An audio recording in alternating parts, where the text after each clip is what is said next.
Vamsi matcha తెలంగాణలో కూడా మాట్లాడతాడు. యా తెలంగాణలో మాట్లాడాలి.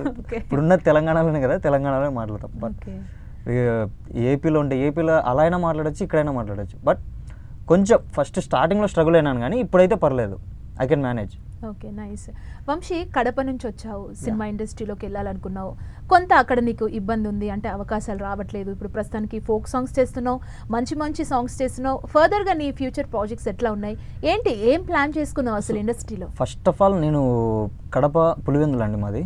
సో అక్కడ నేను మా మాస్టర్ రాజా మాస్టర్ అని ఉన్నారు. సో మా మాస్టర్ దగ్గర అసిస్టెంట్గా డ్యాన్స్ అసిస్టెంట్గా చేస్తుండే. మాకు అకాడమీ ఉంది. సో 200+ చిల్డ్రన్ ఉంటారు మాకు. సో చాలా మంచిగా ఉండింది. ఆ లైఫ్ అంతా వదులుకొని ఇక్కడికి వచ్చాను అనమాట. సడన్గా ఎందుకో ఇండస్ట్రీ వైపుకి దారి మళ్ళీ ఇక్కడికి వచ్చాను. ఇక్కడికి రావడం వల్ల మొత్తం అంతా గజిబిజి ఉండింది ఇండస్ట్రీలో. స్టార్టింగ్లో అందరికీ అలా ఉంటుంది. సో మనకి ఏం తెలియదు, డైరెక్షన్ అంటే ఏంటో తెలియదు, కొరియోగ్రఫీ అంటే తెలియదు. కొరియోగ్రఫీ గురించి అక్కడ మాకు ఐడియా ఉంది, డ్యాన్స్ స్టెప్స్ కంపోజ్ చేయడం తెలుసు, అన్నీ తెలుసు. బట్ ఇక్కడ కొరియోగ్రఫీ వేరు. మా డ్యాన్స్ క్లాస్లో మేము ఏంటంటే కంటిన్యూస్గా వేసుకోవాలి, స్టేజ్ మీద కంటిన్యూస్గా చేసే పర్ఫార్మెన్స్ ఉంటాయి. సో అలా ఆ కొరియోగ్రఫీ వేరు, నార్మల్గా మూవీ కొరియోగ్రఫీ వేరు, అలా ఇలా అని అర్థం చేసుకొని కంప్లీట్గా టోటల్ డిఫరెంట్ అండి. అక్కడ డిఫరెంట్ ఉంటుంది, ఇక్కడ డిఫరెంట్ ఉంటుంది. సో అలా ఇలా చేంజ్ చేసుకొని ఇక్కడికి వచ్చిన తర్వాత కొంచెం ఇక్కడికి మోల్డ్ అయిపోయి ఇక్కడ కొంచెం నేర్చుకొని ఇక్కడికి వచ్చిన తర్వాత చాలా నేర్చుకున్నాను. మేబీ అక్కడ ఉంటే నేర్చుకోలేనేమో, కానీ ఇక్కడికి వచ్చిన తర్వాత సినిమా ఇండస్ట్రీ గురించి కానీ, ఒక డైరెక్షన్ డిపార్ట్మెంట్ గురించి కానీ, అన్ని దానిల గురించి ఏంది కొంచెం ఐడియా అయితే వచ్చిందండి ప్రతి ఒక్క దాని గురించి. ఇక్కడికి వచ్చిన తర్వాత ఫర్దర్గా ఏంటంటే, సో ఇలానే ముందుకు వెళ్ళాలి, సాంగ్స్తో పాటు మూవీస్ కూడా వెళ్ళాలి. ఒక మూవీ ఆఫర్ కూడా వచ్చింది, ఒక 2 మూవీస్ ఆఫర్ వచ్చాయి.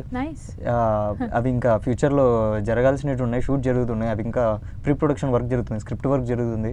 సో ఒక 2-3 మూవీస్ ఆఫర్స్ రెడీగా ఉన్నాయి, అండ్ సేమ్ టైం సాంగ్స్ కూడా ఉన్నాయి. సో ఇది చేసుకుంటూ అది వెళ్ళిపోదామని చెప్పేసి ఆలోచనతోటి ఉన్నానండి. వంశీ, అంటే నువ్వు 2 years అవుతుంది హైదరాబాద్కి వచ్చి. ఇండస్ట్రీలో ఎవరైనా పరిచయం అయ్యారా? ఏదన్నా కొంచెం సపోర్ట్ దొరికిందా నీకు ఫర్దర్గా? ఇండస్ట్రీలో సపోర్ట్ అంటే ఎవరు ఉండరండి. ఇండస్ట్రీలో నాకు నేను తెలుసుకొని నాకు నేను వెళ్ళాలి. ఇండస్ట్రీలో సపోర్ట్ ఉండరు, కానీ కొంతమంది బ్యాక్ బిచ్చింగ్ చేసేవాళ్ళు, కొంచెం కాళ్ళు వెనక్కి లాగేవాళ్ళు చాలామంది ఉంటారు. సో అలాంటివి కూడా మేము ఫేస్ చేసాము.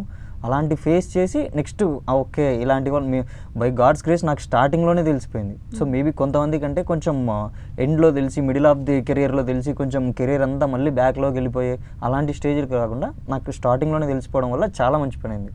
బట్ ప్రజెంట్ ఇప్పుడు అవన్నీ కాకుండా రూట్ ఎలా వెళ్ళాలి, ఎలా అనేది నేర్చుకున్నానండి. సో ఇప్పుడు ఆ ప్రాసెస్లో వెళ్తున్నాను. వంశీ, అమ్మా నాన్న ఏం చేస్తుంటారు? నీ ఫ్యామిలీ బ్యాక్గ్రౌండ్ చెప్తావా? యా, మా మదర్ పేరు లక్ష్మి, హౌస్ వైఫ్ అండి. మా నాన్న లేరు, చనిపోయారు. మా సిస్టర్ మౌనిక, తను అదేది బీటెక్ అయిపోయింది, జాబ్ ట్రైల్స్లో ఉందండి.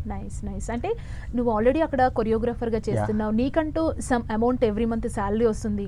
సో ఫ్యామిలీని, డాడీ లేరు కాబట్టి రన్ చేస్తున్నావు. సడన్గా నువ్వు హైదరాబాద్ ఇండస్ట్రీ వైపు వస్తానంటే ఏంటి, అమ్మ వాళ్ళ సపోర్ట్ ఉందా? అమ్మ వాళ్ళ సపోర్ట్ అంటే మా అమ్మ నన్ను ఇంతవరకు ఏ మాట అనలేదు, దేనికి కానీ.